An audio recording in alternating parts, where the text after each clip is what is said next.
Hi and welcome back to the channel. So today we're at London St Pancras. We're getting the Eurostar over to Paris. So let's get on with it and find out what we're doing today. This video was filmed at the end of March 2025. I booked both the Eurostar train and the hotel through the Eurostar website. This was by far the cheapest option of getting a weekend train ticket and hotel all together. The train tickets and the hotel came to the grand total of £380, and I was able to use my American Express reward card to pay £150 towards the total cost. Before you go to St Pancras to get the train, I strongly recommend downloading the Eurostar app, where you can get the QR codes for your train tickets. Right then, today we're off on the Eurostar to Paris. We're starting our journey at my local station in Grantham. We're going to get the LNER down to King's Cross and then over to St Pancras, and then off we go to Paris.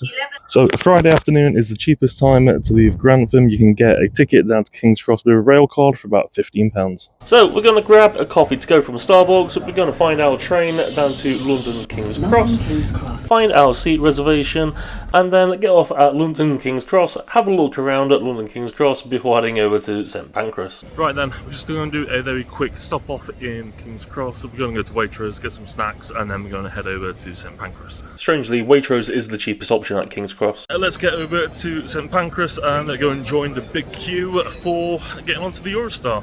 Well, hopefully there's no big queue. So it's really easy to get to St Pancras International. Just come out of King's Cross, turn left, and you're immediately at St Pancras. Dodge all of the London black cabs, and then you're immediately over to the Eurostar terminal. Eurostar Premier is immediately to the right at the entrance. Okay, so we've got here a little bit early. We're needing the 16:01 to Paris, which opens at 14:30, so we've got about an hour to kill before we can get on. Fortunately, Eurostar at St Pancras is a lot like an airport terminal. There's a wide variety of shops available and restaurants to go into, so there's enough here to keep you going for at least an hour to 2 hours whilst you are waiting. Okay, so our train looks like it is on time. We're on the 16:01 direct to Paris non-stop, so hopefully all's good and we can get there on time. On the top level upstairs there is a champagne and cocktail bar, a little bit too pricey for my liking, but at the end of the day it is a captive audience and it is still London, so you do expect to get these prices. Upstairs there are a number of photo opportunities where you can take photos next to the Eurostar or next to the variety of statues. Okay, this is more my kind of thing. Really cheap. Back downstairs there are a number of smaller boutique shops, and you will also find the more upmarket shops such as Fortnum and Mason, as well as a reminder that there is still only one high-speed track in the UK. So I've never been in a Fortnum and Mason before, and this was just ridiculous how much they wanted. Ours has just opened, so let's get to the gate. So it really is like an airport terminal here. You do end up queuing a lot. Going by the length of the queue, it might be worth doing Eurostar Premier. However, for the focus of this video, we're keeping it cheap. So we're going to join this long queue. I find it a little bit bizarre they still use paper for this, considering you've got a QR code and you've got it on your phone now, but hey ho. Nearly there. Okay, so security is as busy as a normal airport terminal. It is absolutely rammed in here. So always forget you need to get stamped out going through London. So we are stamped out and ready to go. So just need to go find our train now. Okay, so it looks like we've got an hour wait now to find out what the boarding is. So we need to find out what platform. So this is the equivalent of being airside at an airport. So you've got a few more little shops here. You've got a Will Duty Free and a Pret a Manger. And there is also this place here if you are wanting any warm food. So the drink prices are cheaper in the duty free than they are in Pret or Greggs. So if you're needing a drink, come into the duty free. Okay, so there's plenty of phone charging and laptop charging available, and we've got it in both UK and European standards available. Right then, we finally managed to get a seat. We'll sit down, have a Greggs, and then just wait for boarding. Just giving the phone a quick charge while we're here, as it's running out really quick. We just had our platform come on. We're departing from platform 5, so let's get going. And again, another massive queue just to get to the platform. Okay, so we're on coach number 7, so we're needing platform 5, coaches 6 to 18, so we're going in this one. This is the amount of people who go on the Eurostar on a Friday afternoon. It is the cheapest ticket, so do expect a lot of people. Okay, so you do get indicators as to where you are on the platform, so we're needing to go down that way to number 7. So today we're catching the 16:01 out of London St Pancras, direct to Paris, and this is the end of March. This is the cheapest time to go to Paris on the Eurostar. So if you come down to the bottom end where the trains are, there's no one here. So it is a really good spot just to get some nice photos, a good view of down the bottom end of all the trains. Let's go find our seat. We're in coach number 7, so I need to get a bit of a move on and get down to where we are. So we're only at coach number 1, and yeah, these things are absolutely huge. So I need to get a move on and get down to where I need to be. St Pancras terminal is absolutely gigantic. So lots of lines here going all over Europe, between London, Paris, Belgium. So a good way of getting out of London. So we're down to our carriage number 7. All the doors have got a carriage number on it and the train number. So let's go find our seat. Right then, so we are just down here. So luggage space, toilets. So our seat will be down here somewhere. So this is a standard carriage, or if you want to do an equivalent of aircraft, economy. So what was immediately noticeable as a taller person who is 6'3", there's no legroom with these seats. I was really hoping for something here, but no legroom. Don't bother using the Wi-Fi on the train, it was absolutely awful, just use your phone signal. Right, so getting out of St Pancras, you've actually got to go north and then start turning around and go all the way around London.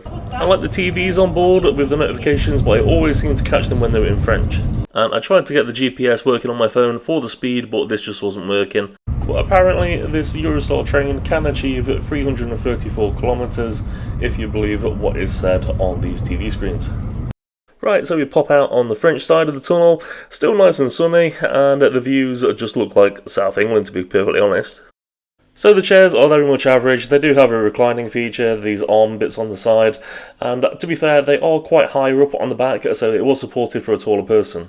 I don't know why, but I saw people struggling to actually put things into the bin.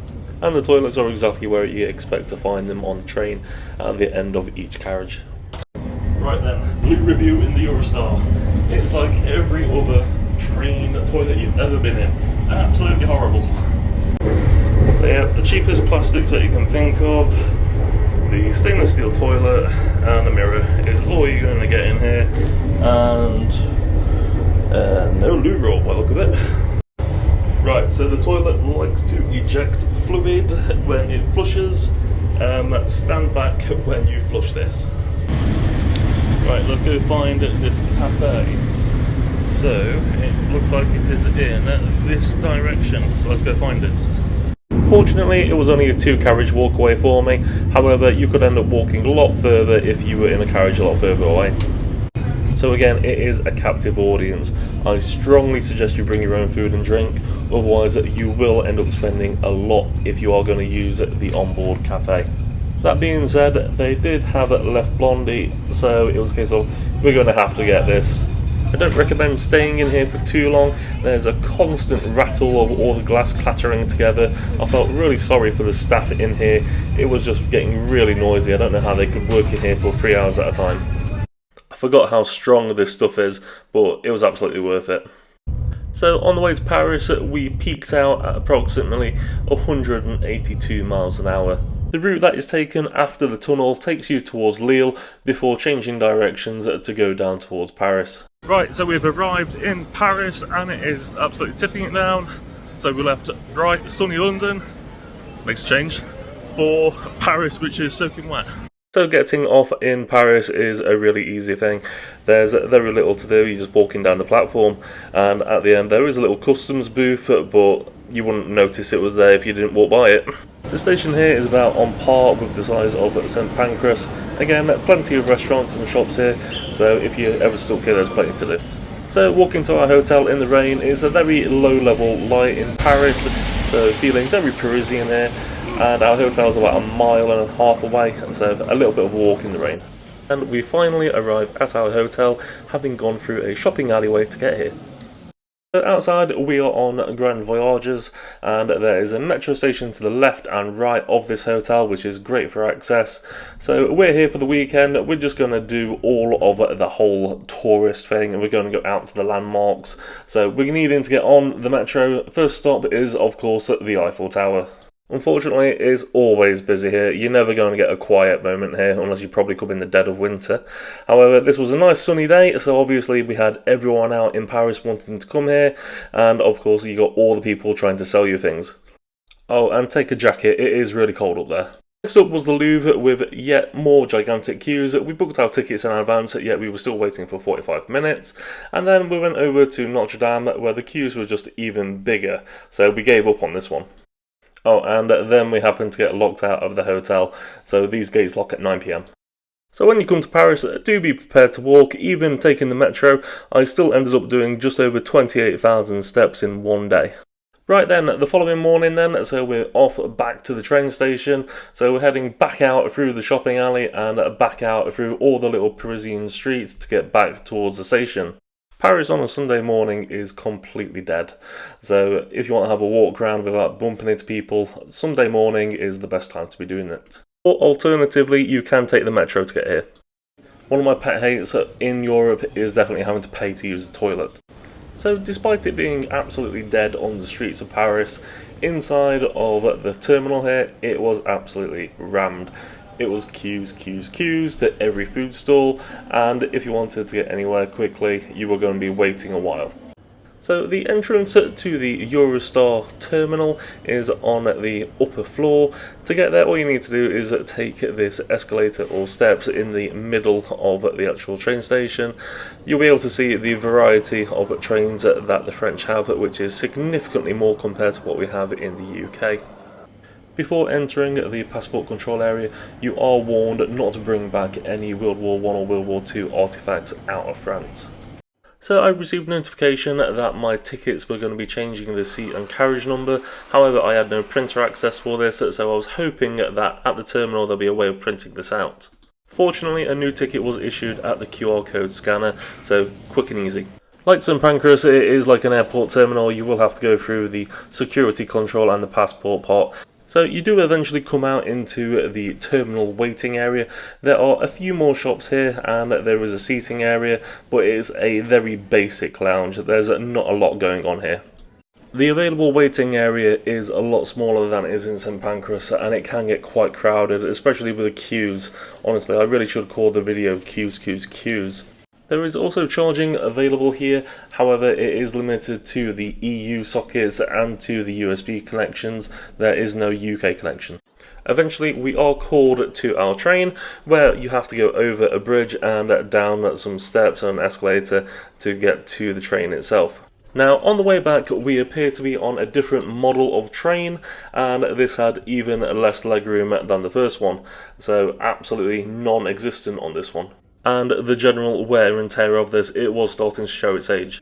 So no TVs on this one, different version, so we've got a dot matrix to be looking at. If anyone can tell me about a train station where there isn't graffiti on it, please let me know in the comments below. So on the way back we're achieving 269 kilometers an hour or 180 miles an hour. Going back through the tunnel, we did have to slow down. There was a little bit of a delay here, but we did catch up on the English side of the tunnel. Back in St Pancras after what felt like no time at all, and you do lose 1 hour going backwards as well when you go from France to England. Overall, I have to say the whole experience with Eurostar was very average at best. It's not something I'd be doing again, but I'm glad that I did try it. It's something that is available in the UK, and I recommend that you do it at least once to experience it. If there were more features and if there were more legroom, better seats, I might be more persuaded to do it. However, sorry Eurostar, I don't think you'll be getting my business again anytime soon, unfortunately. However, on the way back, our train was late, so we got compensation, and our car parking meters were broken, so we didn't have to pay for the car park.